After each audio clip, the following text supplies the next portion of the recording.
Hello, everyone. Hi, Anne-Marie. Hi, EVGMZ and Pensive Ruin. How you doing?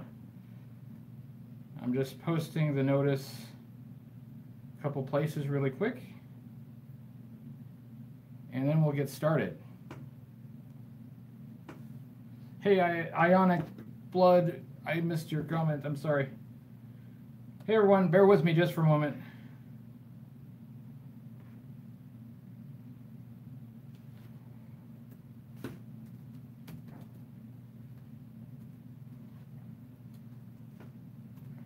All right, how's everybody doing tonight? We're on. Good evening, Brian and JK. Everybody hear me okay? Volume good? The volume on these live streams seems to be a little lower than I'd like. Maybe I can adjust that at some point. Anne-Marie, melting, that's no good. We actually just had a storm here. Okay. All right. Green Yeti, hey, good to see you again. We had a storm here. It's still pretty wet outside. There was some cloud to ground lightning, and it was, I think it might have been a little loud for our live stream, although I think it's mostly past now. It's probably safe, but I thought shooting indoors would be better this time. All right. Okay, now I just need to do this here. All right. Okay, cool. Burning in California. Yeah. Oh, well, I finished the Pepsi. I'm sorry, I finished the Pepsi before we started, and I'm all out. All systems go. All right. Brandon Glenpool.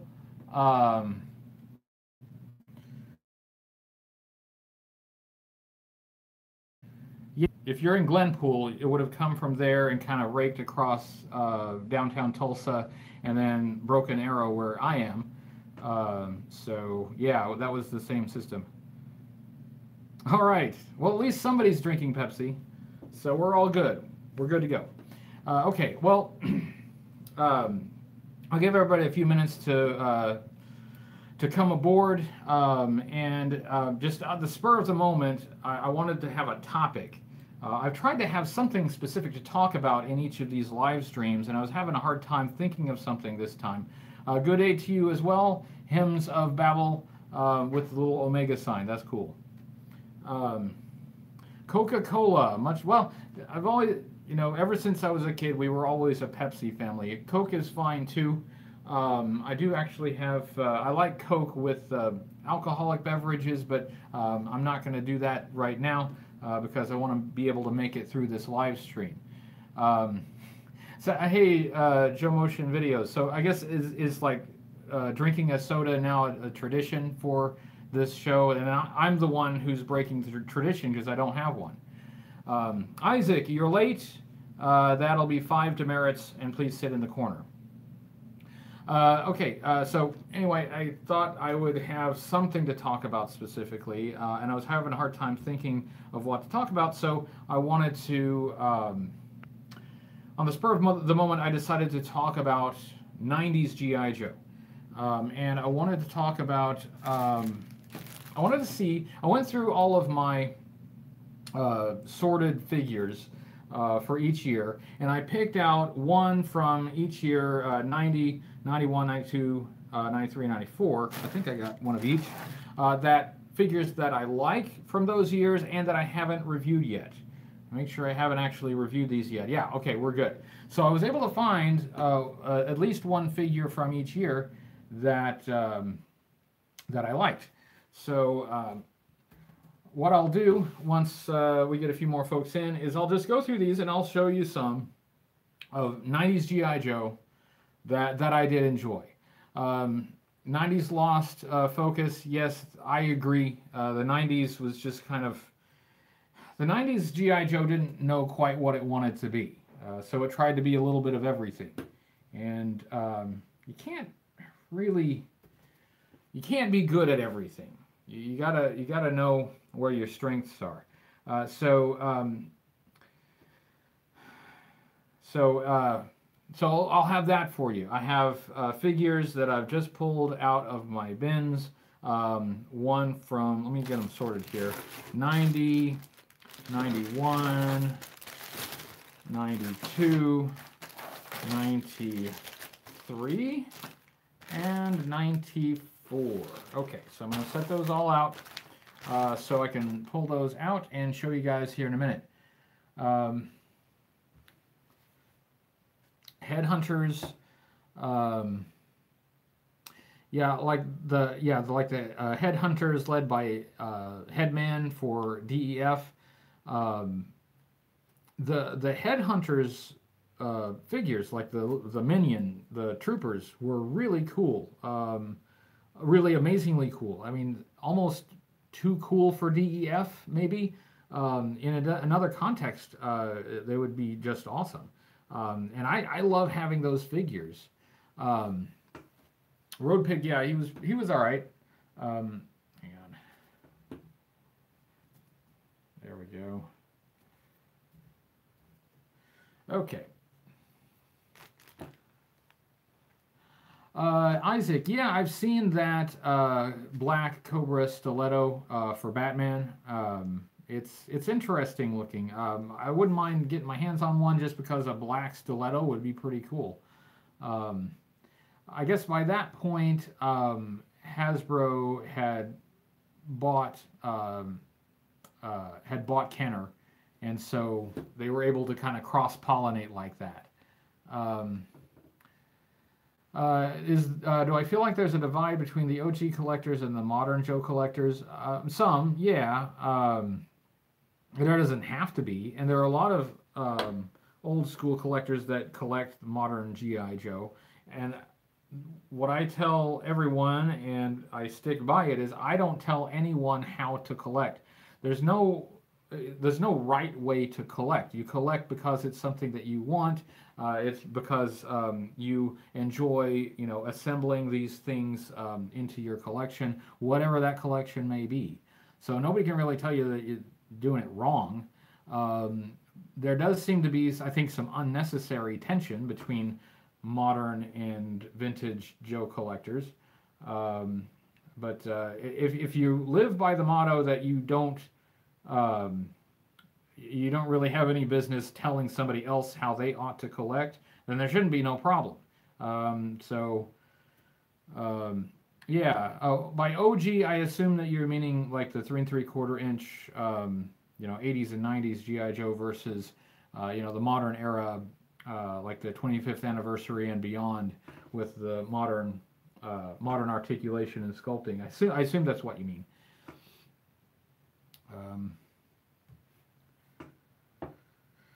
90s Joe's hit and miss. Best ones from 90, 91, 92 was, yeah.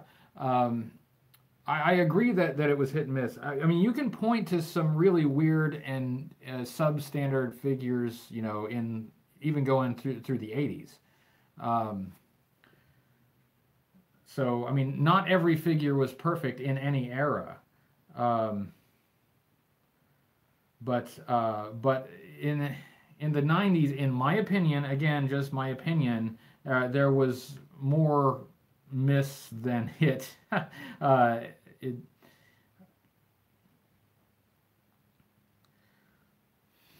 So yeah, but even though there was, I think, more weirdness in the 90s, I was still able to find at least one figure that I have and that I haven't reviewed yet, that I really like in that era. Deep Six version 2 is a really good figure, and considering that Deep Six version 1 was kind of abysmal, it's a vast improvement on the original. Oh, Pensive Ruin gives me a highlighted chat, says HCC love the channel. Thank you for that, and thank you for the modern rock and roll figure. That'll be something that does get featured in the future. Yeah, the super chat. I only recently learned about the super chat. I'm not I'm new to this live streaming thing, so thank you for that. I appreciate that. Yeah, the super chat's kind of a newfangled thing for me. But if you send me a super chat, I will. I'll make sure that I answer it. Um, yeah, Grant from the '90s. Bullhorn. Yeah, we should probably get started on this because I did want to go through these, and I wanted to show you one vehicle from the '90s that I will do an assembly on. It's one that I picked up at JoeCon. Hold on. All right, I'm sorry. Sometimes you guys type too fast and I can't keep up. All right. Anyway, I got this at JoeCon, the Razor Blade, which I believe is from '94. 94, right? 1994. So this is a '90s vehicle. I can't pass judgment on it yet because I haven't assembled it yet. Hi Rick, how you doing? But this is, it is still, the box is open. It wasn't sealed when I got it. I got the open box, but the contents on the inside are still sealed. Some factory sealed bags there with all the parts. It's got all the literature in there, instructions and all that. So this will be something that, make sure I carefully put it back in the box, that I will eventually do an assembly video on, which may give some vintage, mint and sealed box collectors a heart attack, but it's something that I've been enjoying. And I did want to point out something. I tried to point it out in the video, but when on my assembly of the C-Ray, I wanted to make sure that everybody understood I was not disappointed in any way whatsoever. I very much enjoyed that assembly, and I'm very happy that I got it, and I'm very happy with Mr. Mike Lopez who sent it to me. So absolutely no complaining on my part. So that was cool, and this will be one that I get to eventually. I'm not sure exactly when, but I will get to it. An annual '90s month. I've thought about it. I have thought about it.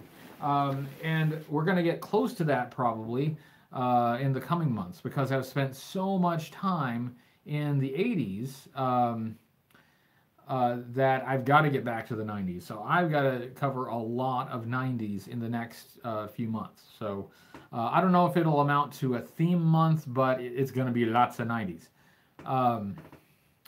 Colonial News Network, thank you very much. I'm glad you're enjoying the show. And thanks for the thumbs up on the video. Juan a la Verga, hello, how you doing? Razor Blade, I think it might be, I mean, it looks cool from the back, and it's got some interesting features. Yeah, slide along string to knock down enemies or rescue G.I. Joes. So it's got like that thing where it has like a zip line kind of thing. So it could be interesting. I'll take a look at it. The 1992 HCC788 Desert Apache. The Desert Apache I have seen, and it looks really cool. I don't have one yet, but I look forward to getting my hands on one. It looks really neat. And that's an often overlooked vehicle.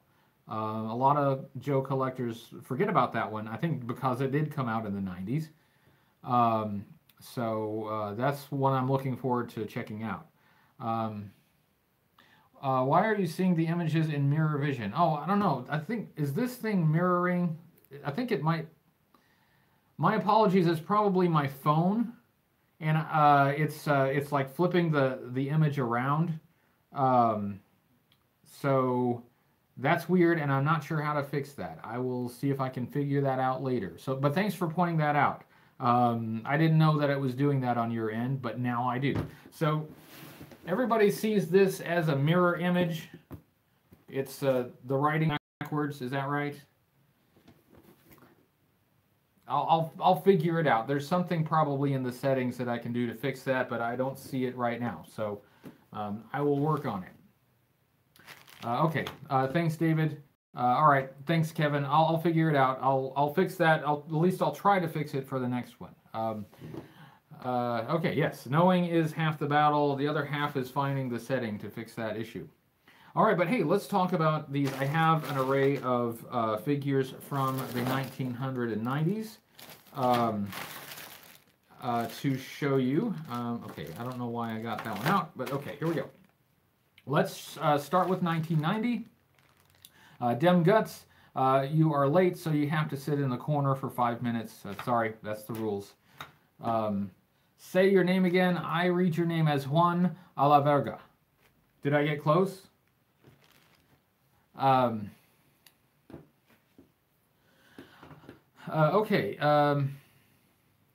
Are going to rant about Eco Warriors soon. Well, hey, there is an Eco Warriors option in the latest Patreon poll, so if that one wins, I'll talk about it. I'll talk about it. Although I really don't mind the figure itself all that much. Eco Warriors, especially if you look at how Eco Warriors, was represented in the media, it's pretty rough. The storyline in the comic book series that covered Eco Warriors, that's pretty rough. Fun fact: HCC788 originally was not originally designed for the G.I. Joe toy line. Actually designed for Hasbro's Sonic Fighters series. I don't know if I knew that, but thank you for pointing that out. I don't know all I know about that toy. I really haven't looked into it that much because I don't have it yet. A fan of the Ghost Striker X16, yes. Another one that I don't have, but I've seen it, and it's a pretty sweet jet. So hey, see, there are things from the 90s that are good, not just okay, but actually really good. Do I have the Cobra Piranha or Joe Barracuda? I do have the Barracuda. I don't have the Piranha. Okay, all right. Now, and I don't want to ignore you guys. I don't want to ignore your comments, but I'm going to start with a figure from the 90s. Looks like we might have a troll in here, but I can fix that. Hold on. Hold on.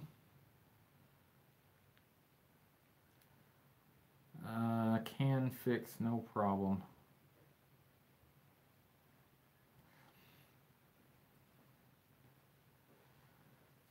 All right. Sorry to derail the conversation there. Okay. Except my laptop is having a heck of a time keeping up. All right.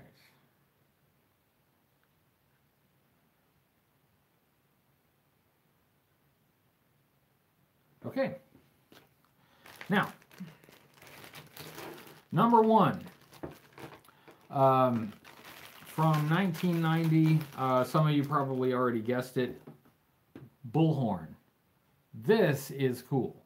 Yeah, intervention specialist, but this guy is dressed like a soldier. I mean, look at that camouflage. Look at those colors.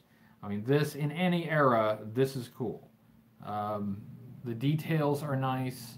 The accessories are nice. I have written on here that I guess I'm missing his rifle, but he's got that backpack and the sorry, he's got the backpack, if I can remember how to get it open, there we go. The backpack, oh yes, yeah, oops, it has the rifle bits in it, which is awesome. I mean, that is just so awesome.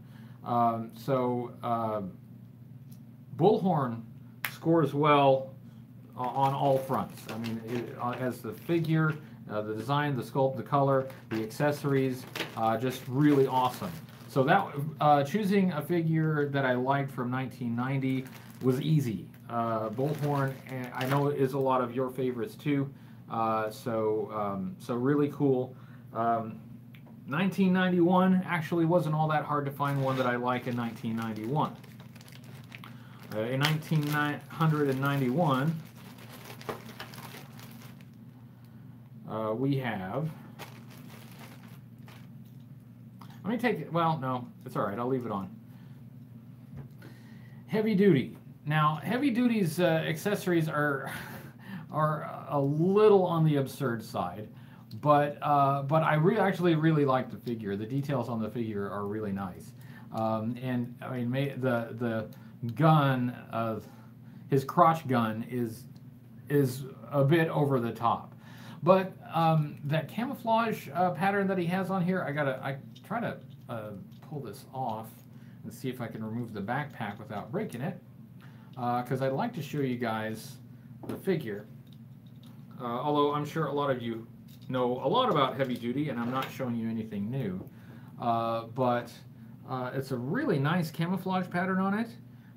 Some nice detail like the ripped sleeves.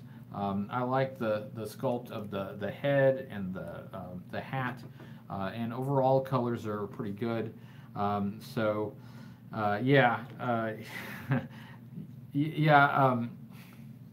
The huge cannon. Oops, the huge cannon at crotch level is a little silly, but the figure itself is quite nice. So. 1991 is pretty easy to find one that I like. Not bad, not bad. Pretty good. 1992. Let's move on to 1992. It was actually pretty easy to find one here that I like too. The first version of Bulletproof is just a nice military-looking figure. I wish I could review it, but that microphone that goes on his helmet. I had it. I know I have it, or had it, but it must have fallen off, dropped on the floor. Something happened to it. It's gone. I don't have it anymore. But the figure itself, I think it's pretty good. It's basic, kind of digital camouflage military fatigues. And that's all it needs to be. It doesn't do anything crazy or outrageous. It just is what it is, and it's just a really cool military figure. So, yeah, I'm getting a little backlit now. Since the storm has passed, now the sun's out again. But Bulletproof version 1 from 1992, really like this figure. And if you're a fan of 80s G.I. Joe, this probably would appeal to you as well, because it does have that kind of really grounded military look to it. Really great. So not that hard to find one that I liked in 1992 as well. Let's keep it moving. All right, let me make sure I've got the... Okay.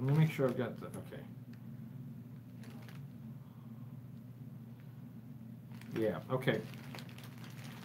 All right, 1993. It was actually a little bit harder. It was a little bit harder in 1993 to find one that I thought was really super awesome. Now, there are some good figures in 1993. Thank you. Thanks. It's my shirt. There are some good 93 figures, but I don't necessarily have all of them. 93 was a huge year. There were so many figures that year, and I don't have all of them. But using the criteria of like figures that I have and have not reviewed yet, this was the one that jumped out at me that I thought was really good. It's Duke version 4 from 1993. And not a bad version of Duke, pretty much just a straight camouflage, desert camouflage version of Duke. And I think it's fine. It was a little bit tougher, though, because there are a couple problems I do have with the figure. That helmet being That helmet being non-removable makes his head look a little funny. I also feel like he should have a belt sculpted on. And the lack of belt is a little bit, I don't know, it seems like there's something missing. So, not a bad version of Duke, not a bad figure in general. And, I I like my realistic military fatigues, and giving us a pretty much a straight desert camouflage figure, I'll pretty much enjoy that every time.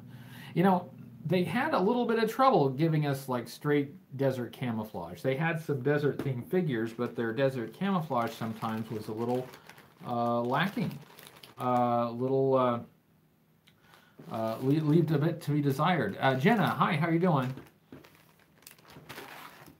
I do have a few words for everyone, just in general about the channel. Once I'm done with this little project here, this little presentation, for those who have just joined us, I wanted to show you a figure from each year in the 90s that I liked. It had, with the criteria that it's a figure that I have not reviewed yet. Hi Chris, how's it going? Bad news? Well, not bad news for the channel.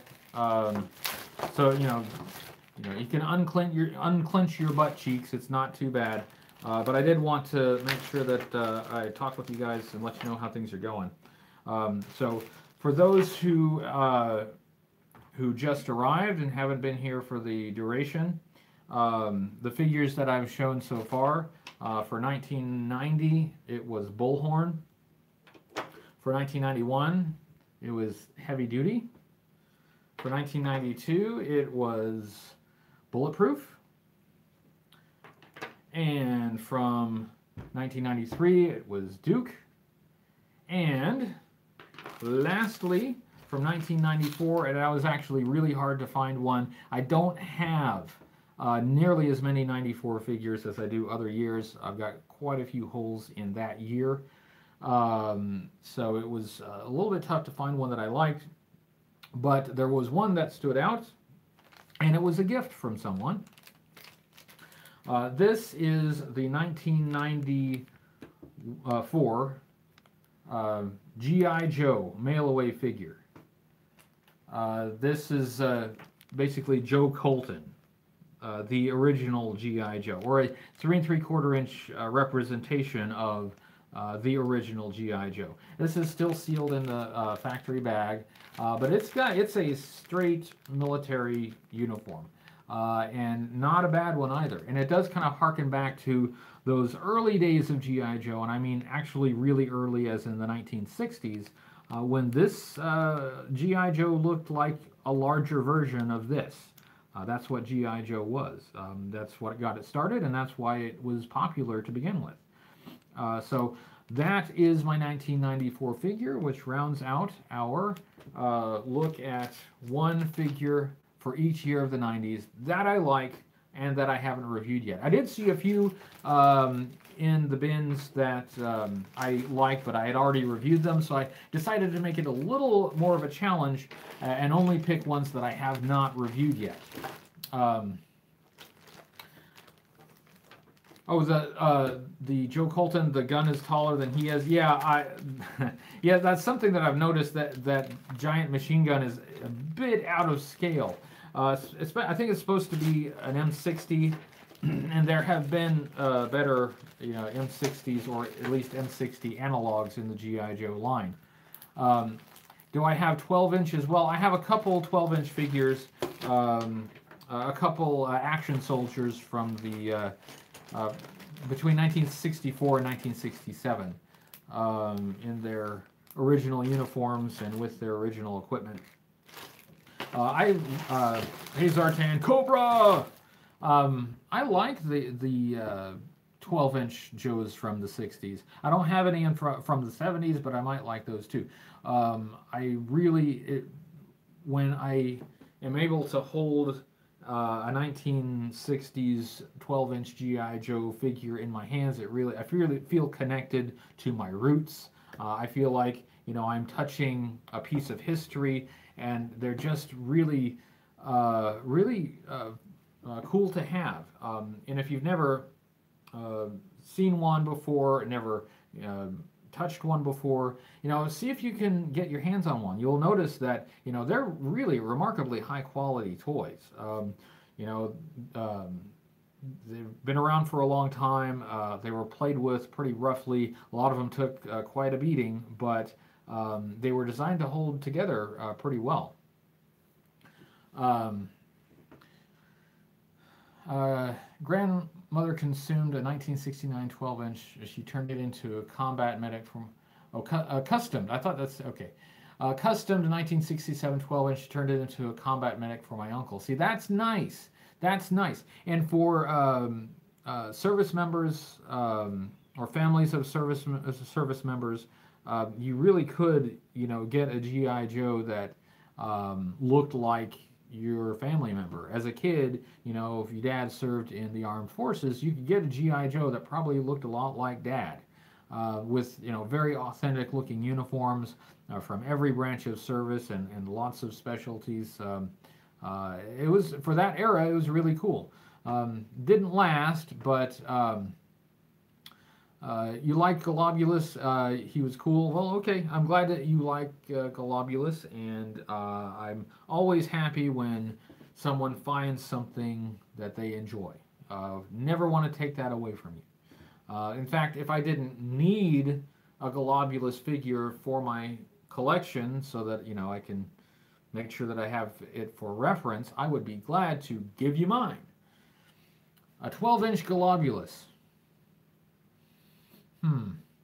With that tail, he's close to 12 inches already. Modern GI Joe anniversary line. You mean like the 12-inch? Nemesis Enforcer. Yeah, I like the name Nemesis Enforcer. It's a cool name. Because you were fond of the Navy Joes because your dad and uncle were in the Navy. Well, I think that's. I think a lot of people have that connection. Was an appeal of GI Joe for a lot of kids, and especially when the 1960s GI Joe hit and when the 1982 GI Joe hit. It was in an era when a lot of kids had family members that were, service members or had recently come back from service. So there was an appeal to that. Ace because he's Air Force like your dad. Yeah. See, that's a great personal connection, and to me, those personal connections mean I think more than necessarily the merits of the figure itself. And on this channel I do talk about the merits of each figure. I talk about what I think is good and bad about it, but the personal connections that we have with them kind of outweigh all of that. And also, I don't want anybody to think that if I'm criticizing a figure and if I don't think it's very good, that means I don't think you should like it. Especially because people have those personal connections to these toys.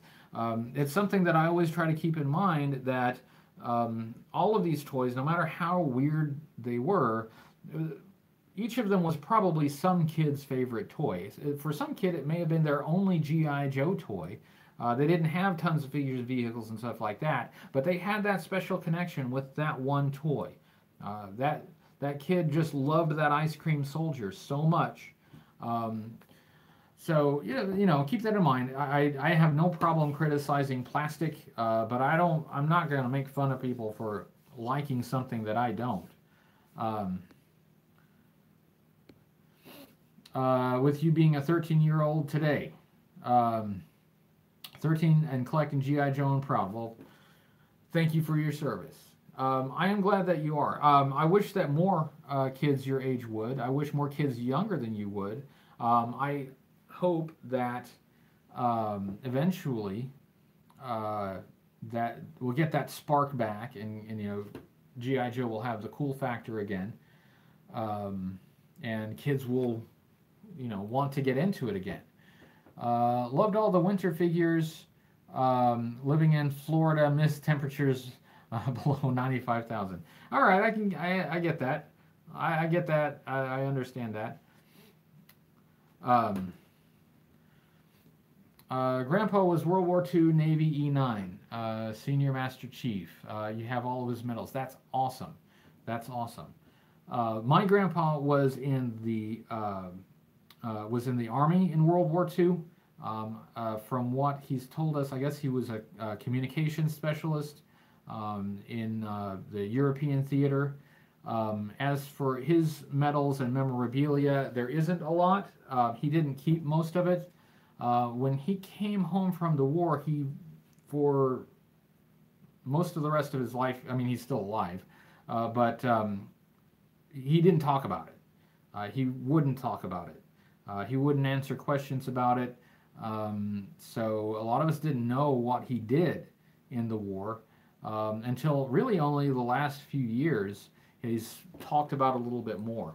But he was traumatized by war enough that once he came home, he pretty much left that behind. Joe Motion Videos, grandfather served under Patton. My grandfather did as well. And I think he's mentioned that he has a memory of Patton, of seeing him one time.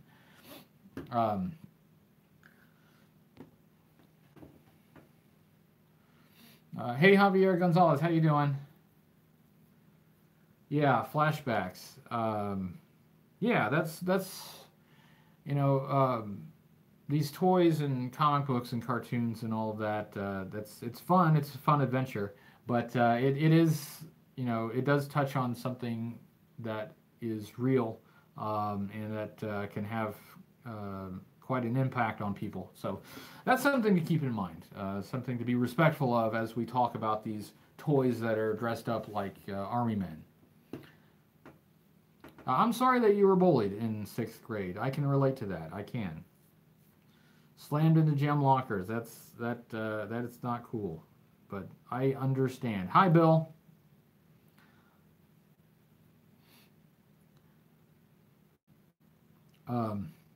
Looks like we're doing pretty good. Thanks for everybody for showing up. Green Yeti, I hope that you recovered, and I hope that you were able to move on from that. That's not a pleasant experience. Ran with iceberg and snow job, wearing cooling suits for Florida heat conditions.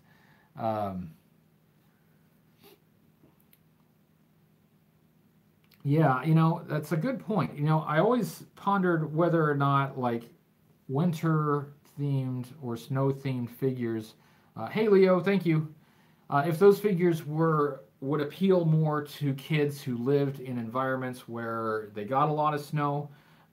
Where I live, and we would usually get some snow, but not very much.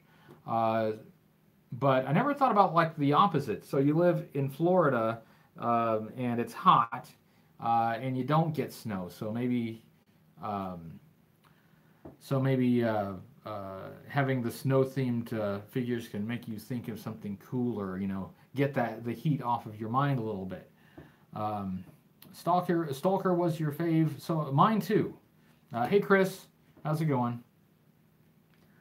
Why did they ever make Christmas themes? Why didn't they ever make Christmas themed G.I. Joe? I don't think they made a Christmas themed figure, but there was a Christmas theme, at least one Christmas themed cartoon episode, maybe more than one. What was that one where, like, Cobra shrunk down its vehicles and like, it was really weird Christmas themed episode. I'll have to watch it again. It was something else. Yeah, Cobra Claws are coming to town. That's the one. That's the one. I couldn't remember the title. Yeah, that's it. That's it. 12 Days of Christmas G.I. Joe episode. Well, Christmas is my favorite holiday. So maybe I can do something special for it. I do have something special in mind for the last review of the year. So I've already got that part planned. Which shows you think speak with a regional accent? Always pictured Scarlett having a soft Southern accent. Scarlett ought to have a Southern accent, but in the animated series, she didn't really, and that voice is kind of stuck in my head, and that's kind of become Scarlett's voice to me, even though it doesn't fit the region that she came with, or came from. Really want an ice cream soldier. Well, cool. So you're welcome. You know, it actually really makes me happy when somebody watches one of my ranty reviews, and you know, I'm acting all crazy because I think the figure is terrible, and you tell me that, hey, I like it and I want to get it. Well, good, good. That makes me happy. That means you are thinking for yourself, you are making your own decisions, and you can do that even when some guy on the internet is flapping his arms and screaming. Hey, thanks, Brian.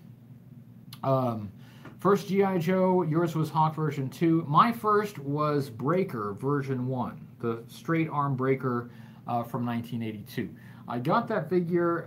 The first G.I. Joe commercial that I ever saw was in '82, and it was the commercial where that had Breaker and the Ram motorcycle, which I think was actually the second commercial that aired. I don't remember seeing the first one, but I thought Breaker looked cool in that. He looked important in that commercial, so I just assumed he must be an important character. But I don't remember specifically if that was the reason why I got that figure, because he didn't come with any guns or anything. He only had the headset and the backpack and stuff. But yeah, that's the one I latched onto first.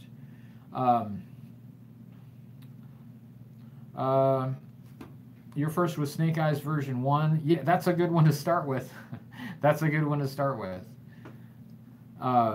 Your first was Short Fuse. See, there's some old school guys here. I've been privileged to meet a lot of G.I. Joe fans that came along in the 90s or maybe the late 80s, so they didn't get in on like the first few years. And I'm glad that they are fans, and I'm glad they're in our community. But you know, there are still a few of us old folks that remember that first run. And when they hit, man, they were big. I remember before that, everything was Star Wars. But after that, I mean, I still picked up Star Wars here and there, but it became, you know, leaned heavily toward G.I. Joe. There's just so much more you could do with G.I. Joe figure than you could do with a Star Wars figure. Surprised at how high prices have jumped lately on Joes, like the Hurricane. I guess the trend has been that direction for a little while now. Prices have been trending upward. I don't think I'm surprised by it, but I don't think that it necessarily is going to be a long-term trend. I feel like there's a bit of a bubble. I think that some of it is been fed by recent media attention on vintage toys, such as the Netflix series, The Toys That Made Us, which is a good series that I like very much. But I think that it turned a lot of people onto the idea of collecting vintage toys. So I think the demand is going up, and I think that's driving the prices up a bit. But I think some of that attention will wane a bit, and I think prices will come back a little bit more toward normal. But in the long term, of course, prices always go up. But we've had a spike here, and I think that spike is more of a bubble. I think it'll settle down a bit. If you're patient, I think it'll settle down.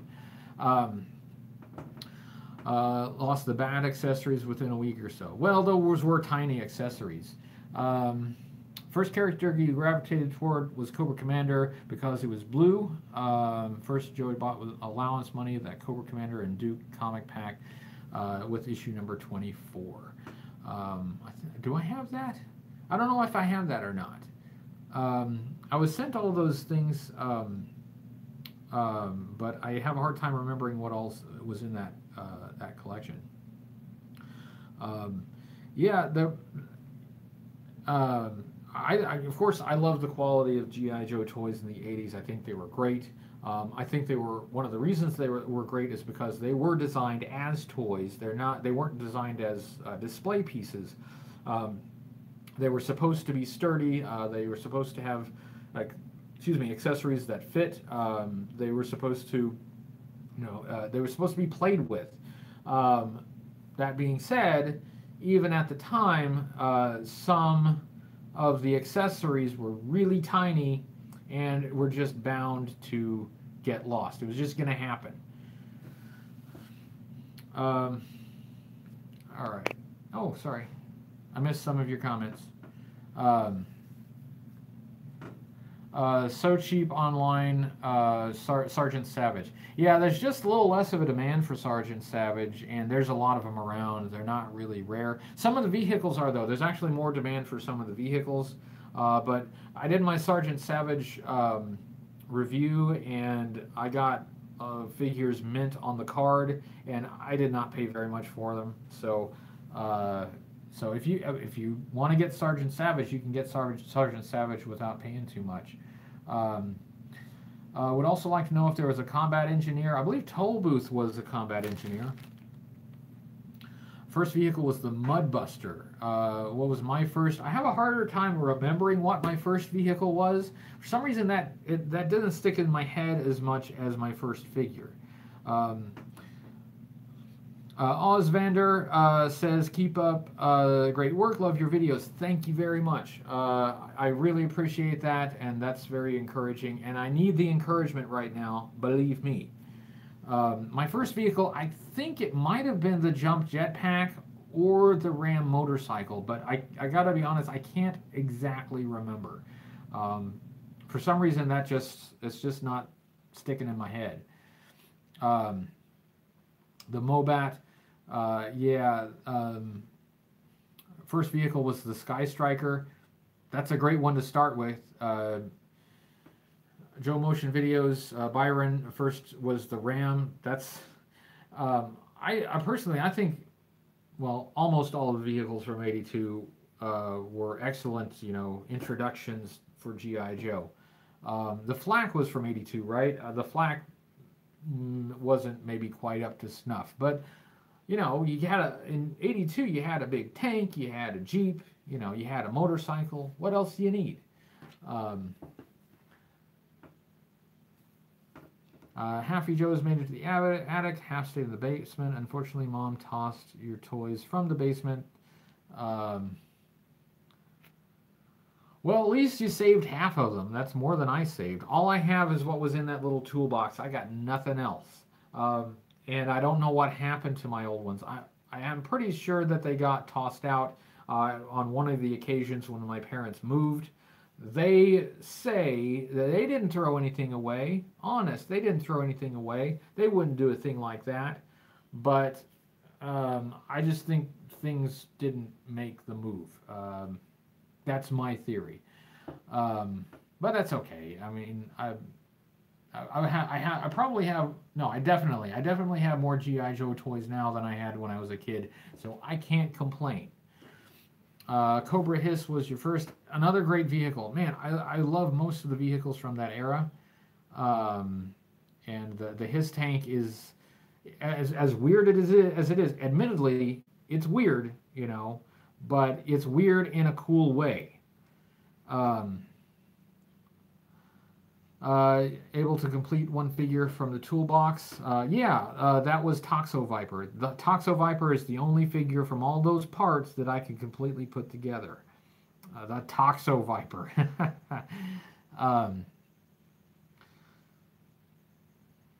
Joe's were sold at a yard sale.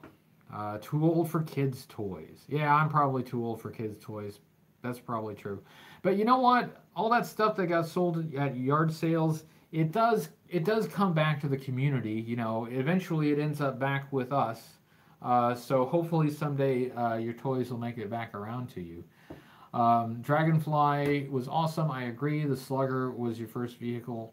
And again, a great one to start with. Sky Striker is a beautiful jet. I love the Sky Striker. Okay, sorry, it had to reconnect. Hopefully I'm back. I'm still making videos. I'm still progress on the next review video. It's almost done. But my time has been much more pinched than usual. I have not had nearly as much free time to work on videos that I used to have. A lot of extra work is going into learning this new position. And it's just the fact that it's a new position. I'm practicing a completely different area of law than I had been for 3 years, and I'm having to kind of learn it on the go. And it's not been easy, and it's taken a lot of my extra time. Now, at some point, at least in theory, I should be more proficient, and when I reach that point, I'll be back to normal. NJEd974, hello to you as well. But I wanted to let you know, I know that some of you guys have sent me messages, you've sent me emails, and I haven't replied, and I'm sorry. I want to get to you guys and keep up with you guys and keep communicating with you guys. It's not because I don't want to reply, and I do try to read everything that I get in, but I'm usually nowadays not in a position where I can reply. Oh, you sent me an email. Thank you. I promise I'll try to get to it. Yeah, it's been a tough couple weeks, and it looks like it's going to continue to be a tough few weeks ahead. So all of my time is going to be committed to just getting the videos done, getting them out. So that I can keep up and make sure you guys still have reviews to watch. So is going, and I apologize. I know you guys have sent me messages, and I'm sorry I haven't gotten back with you. What kind of liquor? I'm kind of a bourbon guy. Now, I like scotch. What was the one I used to drink? Glenfiddich used to be the scotch that I would drink, but it runs a bit pricey, and I haven't indulged lately. But I still have a nip of bourbon every once in a while. Cosplay Fantasy Campout happening this weekend on Friday the 10th, Saturday the 12th. Hope to see you all there. Okay, so you saw that right. Javier Gonzalez. Cosplay Fantasy Campout, so make sure to ask that dude how you can get involved and go to that. I don't know what it is, but I'm sure it'll be fun. It sounds like fun. Yeah, Glenfiddich 18-year. I've had more than a couple bottles of that, and it's pretty good.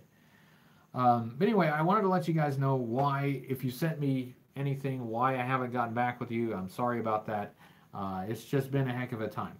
But not to worry, I am still producing videos. The next one is in the works. It's almost ready. It's almost ready. It's going to be ready early. We'll have it up on time. But extra stuff that I like to do for the channel, I may have to put a little bit of that on the back burner until my schedule evens out. Do I have the hammer? I do have it, but it's not complete. What it is missing is what most of them are missing, and that it's that stupid antenna. You know what I'm talking about. The hammer came with an antenna that ran like from the back to the front, kind of did a loop, and that's what I'm missing. And that's the hardest part to find, the most expensive part when you do find it. So that's what I've got to keep my eye out on for to complete the hammer. I like the hammer. I mean, the hammer is a sweet vehicle, especially for that era. But I still haven't quite been able to nail that down and complete it. HCC788 motion picture be in the works. You know, that is, I had Mrs. HCC actually tossed that idea out not that long ago. That would be fun. It would be fun. I'd do it. Peter Steele is dead. Yes, that's correct. Peter Steele has passed away. Yep. I met Peter Steele once. I went to see Typo Negative in Nashville. And he was out by the tour bus, you know, signing stuff, so we got to meet him. Cold Slither is fiction. Are you sure? Are you really sure? Do I have the Mudbuster? I don't have the Mudbuster. I've had, on occasions, I've had my eye on the Mudbuster, but it keeps getting bumped down at a priority level because I got to pick up some other things. Hey, another thing I can tell you, another bit of news, better news, good news. I recently made an acquisition. that will ensure that we will have the big review at the beginning of next year. The big item to review for next year has been acquired. It's not the Defiant. It doesn't look like I'm going to have the Defiant ready on time. So I went ahead and I got something that would work as a substitute for the big review at the beginning of the year. So I'm happy about that. I'd love to show it to you. It's just right over there, but I can't show it to you because it's got to be a surprise. But now that I've done that, I can turn my attention back to the Defiant because some of you folks have been sending me like links to Defiant parts that are for sale, and now I can like replenish my funds and start getting some of those larger Defiant parts, so I can actually start to assemble it and it can start to look more complete. A lot of you guys have actually sent me a bunch of Defiant parts, and that's been a huge help. Especially a lot of those little parts that some of them can be really hard to find. You guys have sent to me, and that's been awesome. So the Defiant's coming together. It's not going to be ready by the beginning of January, but it's a heck of a lot closer than I thought it would be. Yeah, but now my attention probably will turn to the Defiant and trying to get that shored up. A piece that I'm currently looking for, I'm actually, if you're talking about a piece on the Defiant, those gantry doors, I will, not yet, but I will be on the hunt for those as soon as I replenish some of my funds. I hope you look forward to seeing the Defiant when it actually gets reviewed. I'm looking forward to reviewing it. I've got some thoughts about it. And you know, you guys know that I'm not into the Joes in space. That's just not my thing. Despite that, though, you know, setting that aside and just kind of looking at the Defiant, you know, just for what it is, it's pretty special. They put a lot of effort into this thing. Some of the details on it and the features on it are exceptional. And some of them are also maybe a little, you know, less than you would expect. So we'll give it a good, thorough going over. Yes, we will. Thanks, Josiah. I appreciate that. So, yeah, that's a bit of good news. I did pick up something. It actually arrived today. That will be the big review for the first of the year, 2019. Hello, Portland, Oregon. Hello from Oklahoma. And then the downside is that I'm very busy lately, and I just haven't been able to return your messages. I think that's one of the benefits of doing a live stream like this. If I'm not able to return your emails and messages, I apologize for that. But this gives me a chance to kind of talk to you directly. Trying to piece together a vehicle the size of the Defiant, yeah, a little bit, but if you are patient, it's not necessarily as bad as you'd think. Some of the parts are going to be expensive. There's just no way around that. But other parts, you can find them. You can. Does it start with a T? I can't say. It's got to be a surprise.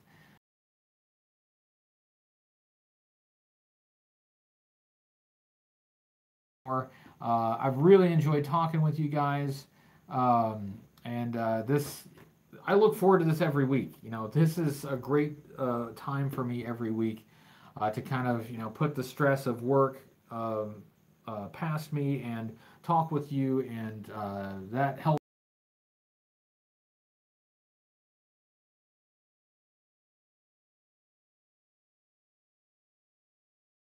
to go up on Wednesday. I try to put up a little something in the middle of the week, but I don't think I have anything this time. But in the meantime, make sure